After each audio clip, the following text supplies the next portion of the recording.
Masu sauraro barkanku da wannan lokaci. A labarinmu na yau za ku ji cewa ƙungiyar ƙwallon ƙafa ta Juventus a shirye take da ta cefanar da ɗan wasanta Dusan Vlahovic, wadda manyan ƙungiyoyi ke zawarcinsa. Ƙungiyar Arsenal, Manchester United da kuma ƙungiyar ƙwallon ƙafa ta PSG dukansu na zawarcin ɗan wasan.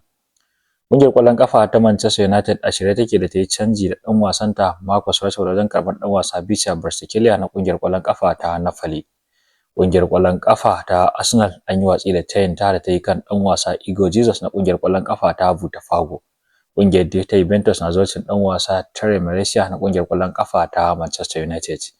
Yayin da ƙungiyar ƙwallon ƙafa ta Barcelona ke fuskantar ƙalubale wajen shigar da 'yan wasa cikin tawagar, har ila yau dai ta bayyana cewa tana fatan ɗaukan 'yan wasa a ƙarshen kaka, wanda suka haɗa ɗan wasa Rafa Leo da kuma ɗan wasa Vitor Gyökeres. Ƙungiyar ta Barcelona na mafarkin ɗaukowa waɗannan matasan 'yan wasa. Ɗan wasa Kepa Arrizabalaga mai tsaron raga na ƙungiyar ƙwallon ƙafa ta Chelsea na fatan komawa ƙungiyar ƙwallon ƙafa ta Bournemouth a matsayin na dindindin bayan kwantiraginsa na matsayin aro a ƙungiyar ƙwallon ƙafan ta Bournemouth ya ƙare a ƙarshen kaka. Ƙungiyar ƙwallon ƙafa ta Liverpool ta bayyana cewa a shirye take da ta sifar da ɗan wasanta Darwin Núñez akan kuɗi wanda ya kai euro miliyan 50 zuwa 60.